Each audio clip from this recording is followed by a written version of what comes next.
आप सबका स्वागत है।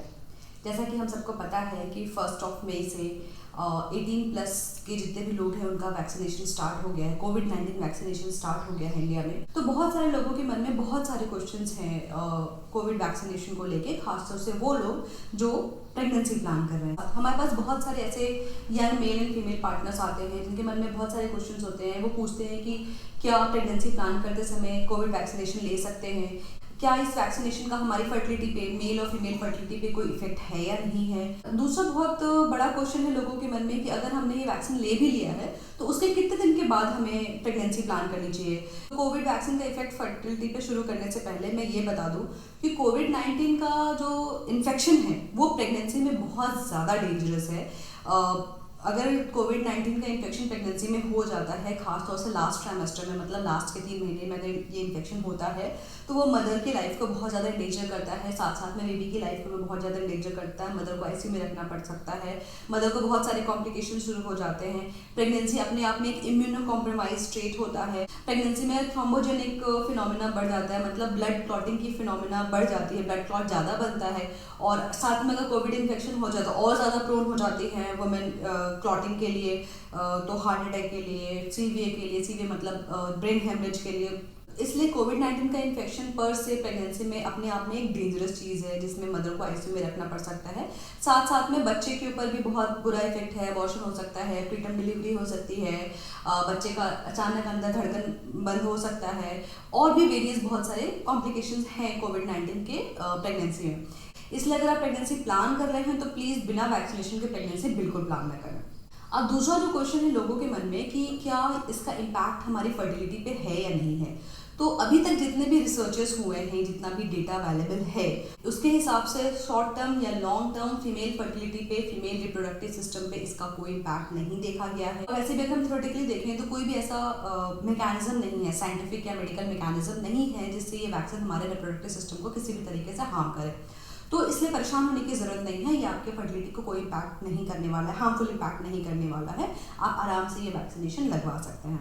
आपको एक इम्पॉर्टेंट बात और बता दूं कि ये जो रूमर फैला था कि कोविड वैक्सीन जो है वो हमारे फर्टिलिटी को इम्पैक्ट करता है, वो हमारी फर्टिलिटी को ख़राब कर सकता है, वो रूमर इसलिए फैला था क्योंकि जो हमारा प्लेसेंटा है उसमें एक प्रोटीन होता है सिनसाइटिन-1, वो उसका थोड़ा सा जेनेटिक कोड जो होता है वो सिमिलर होता है कोरोना वायरस के स्पाइक प्रोटीन के जैसा। तो लोगों को लगा कि वैक्सीन सिंस की कोरोना वायरस के अगेंस्ट है, उसके अगेंस्ट काम कर रहा है, उसके स्पाइक प्रोटीन के अगेंस्ट काम कर रहा है, तो वो सिनसाइटिन-1 के अगेंस्ट भी काम करेगा।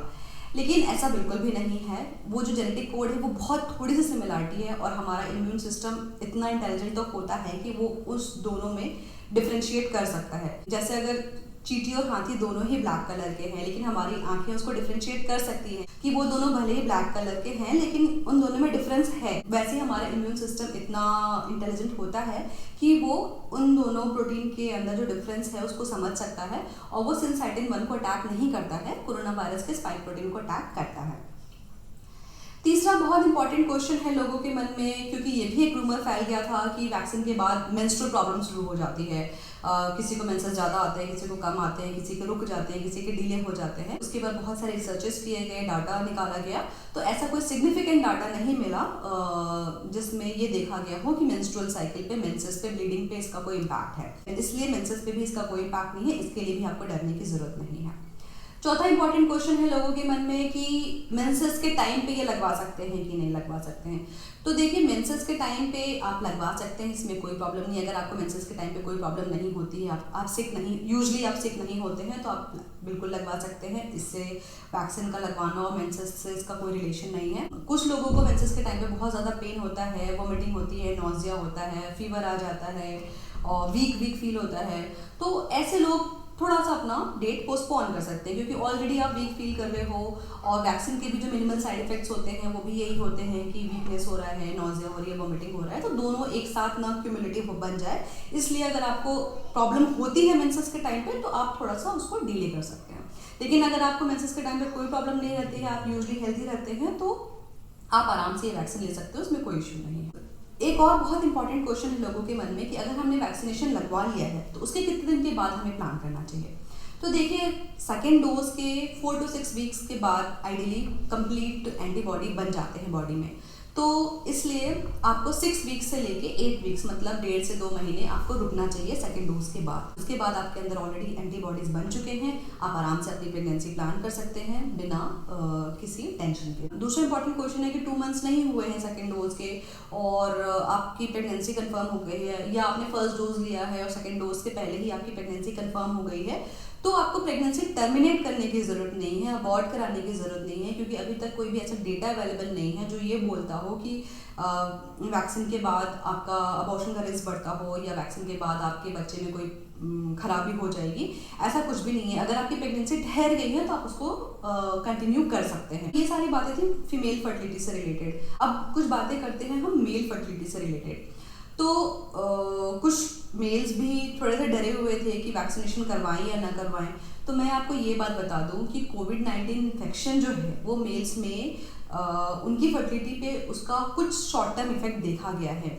मतलब अगर कुछ मेल्स में, खासतौर से उनमें जिसमें सीरियस डिजीज हो जाता है, उसमें ये देखा गया है कि कोविड इन्फेक्शन के दौरान मेल्स में टेस्टोस्टेरोन का लेवल कम हो जाता है, उनकी जो स्पर्म की कंसंट्रेशन है वो कम हो जाता है, मॉर्फोलॉजी इम्पैक्ट हो जाती है, मोटिलिटी कम हो जाती है, ऑक्सीडेटिव स्ट्रेस और इन्फ्लेमेटरी मार्कर्स बढ़ जाते हैं टेस्टिस के अंदर।